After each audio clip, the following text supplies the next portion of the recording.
Say that you've identified the sequence that you'd like to convert into a macro, and it's the highlighting sequence that indicates a cell needs attention. So you've been selecting a cell manually, giving it a yellow background and red font and making it bold and italic and giving it a border. You want to use it in multiple locations at different times. You want it at your fingertips by using the keystroke shortcut. When we turn on the macro recorder, we can store a macro either in the current workbook, if that's the place we'll use it, or maybe in something called the personal macro workbook. Then if you save a macro just in this workbook, later on you could maybe move it in the personal macro workbook. So sometimes when we create macros, we think that they might be widely applicable in other workbooks. That will save them in personal macro workbooks, and at times like this, we're only thinking about this workbook.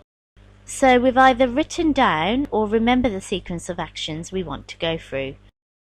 We'll turn on the macro recorder, though there is something called a developer tab which you could use. You don't really need to use that. We can go to the View tab, the button on the extreme right, Macros, click the drop arrow and choose Record Macro. Each command you perform will be saved into the macro so you can play them back again. The Record Macro dialog box needs to be given a meaningful macro name. The macro name cannot begin with a number or contain spaces. You can use the upper or lowercase or use the underscore character to simulate spaces. We may just want to give this a name, maybe highlight cells.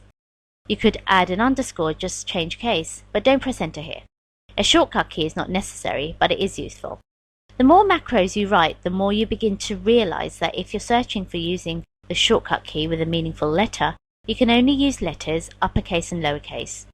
So there's 52 choices. If the key thought here is cells, would you use a C? If we do use Control C to be able to play back this macro, we've overridden the capability of copying by using Control C. There may be a tendency to use uppercase letters, and if you hold down the Shift key and press H, the word shift appears. Imagine this is the keystroke shortcut we're going to use for the macro. Sometimes we won't use the keystroke shortcut. You may apply it later on or change it or remove it. If you think you will only use the macro in this workbook, let's store it in this workbook. If you think it has a broader applicability, you'll store it in Personal Macro Workbook. So say we store the macro in this workbook. So once we click OK, for the next minute or so, everything we do will be recorded with a few exceptions. When you create macro through the recording process, the steps you take are converted into a programming language called VBA, Visual Basic for Applications. You may want to change the environment, etc., but usually Excel users who write macros don't need to know too much about that environment. I'll click OK and we'll be in recording mode here. One difference we'll see on the screen will be the bottom left hand corner. So you see the word ready and you'll see an icon. Click OK and place the mouse over the icon. You get the pop-up, a macro is currently recording. Click to stop recording. We can either do that or return to the View tab and click the drop arrow to stop recording.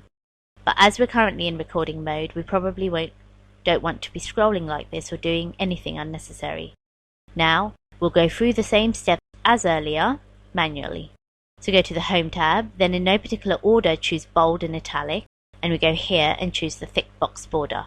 Choose the color we want, then choose the font color. Then, if that's all we want, we're ready to stop recording. Click the box in the lower left hand corner. When we recorded this action, the active cell was in one location. You wouldn't know this can work on more than one cell. If we want to execute, playback or run the macro, we'll press the keystroke shortcut, Ctrl-Shift-H. If we want to use this in another worksheet, we could also go there. Click on a cell, Ctrl-Shift-H. As we've defined this to be only in the current workbook, that's where we'll work in the future. We'll close this workbook. We won't be able to use this macro elsewhere. So we've seen how to turn on the macro recorder, record the steps that we want to have automated, complete the macro, and use it where needed.